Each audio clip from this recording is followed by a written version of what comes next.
नीलम नामक की एक युवती का विवाह हुआ और वह अपने पति और सास के साथ अपने ससुराल में रहने लगी।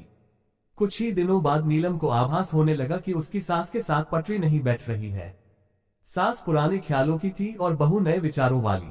नीलम और उसकी सास का आए दिन झगड़ा होने लगा।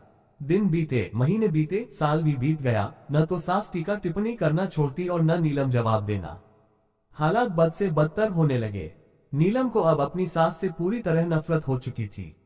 नीलम के लिए उस समय स्थिति और बुरी हो जाती जब उसे भारतीय परंपराओं के अनुसार दूसरों के सामने अपनी सास को सम्मान देना पड़ता। अब वह किसी भी तरह सास से छुटकारा पाने की सोचने लगी। एक दिन जब नीलम का अपनी सास से झगड़ा हुआ और पति भी अपनी मां का पक्ष लेने लगा तो वह नाराज होकर मायके चली आई। नीलम के पिता आयुर्वेद के डॉक्टर थे। उसने रो रो कर अपनी व्यथा पिता को सुनाई और बोली, आप मुझे कोई जहरीली दवा दे दीजिए जो मैं जाकर उस बुढ़िया को पिला दूं, नहीं तो मैं अब ससुराल नहीं जाऊंगी। उद्धरण चिन्ह। बेटी का दुख समझते हुए पिता ने नीलम के सिर पर प्यार से हाथ फेरते हुए कहा, बेटी, अगर तुम अपनी सास को जहर खिलाकर मार दोगी तो तुम्हें पुलिस पकड़ ले जाएगी और साथ ही मुझे भी, क्योंकि वह जहर मैं तुम्हें दूंगा, इसलिए ऐसा करना ठीक नहीं होगा। लेकिन नीलम जिद पर अड़ गई, आपको मुझे जहर देना ही होगा, अब मैं किसी भी कीमत पर उसका मुंह देखना नहीं चाहती। कुछ सोचकर पिता बोले, ठीक है, जैसी तुम्हारी मर्जी, लेकिन मैं तुम्हें जेल जाते हुए भी नहीं देख सकता, इसलिए जैसे मैं कहूं वैसे तुम्हें करना होगा।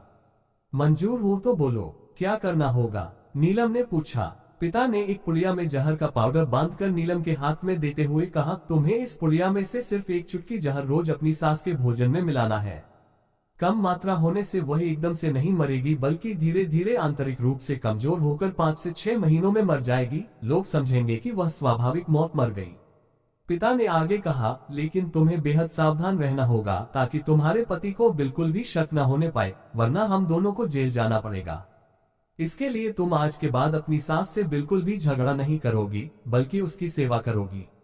यदि वह तुम पर कोई टीका टिप्पणी करती है तो तुम चुपचाप सुन लोगी, बिल्कुल भी प्रत्युत्तर नहीं दोगी। बोलो, कर पाओगी ये सब?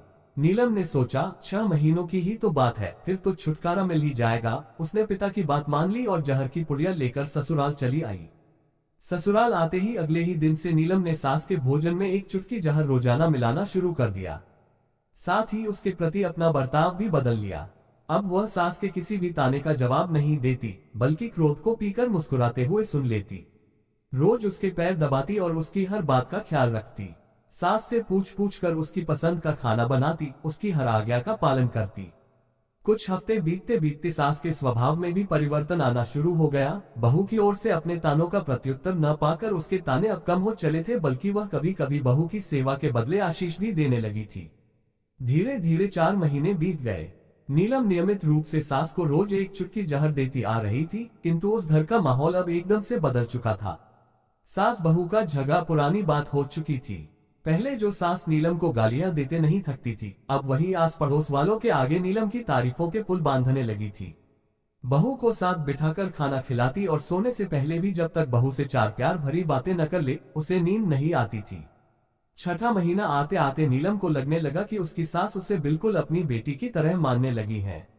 उसे भी अपनी सास में मां की छवि नजर आने लगी थी। जब वह सोचती कि उसके दिए जहर से उसकी सास कुछ ही दिनों में मर जाएगी तो वह परेशान हो जाती थी। इसी उहापोह में एक दिन वह अपने पिता के घर दोबारा जा पहुंची और बोली, पिताजी, मुझे उस जहर के असर को खत्म करने की दवा दीजिए, क्योंकि अब मैं अपनी सास को मारना नहीं चाहती।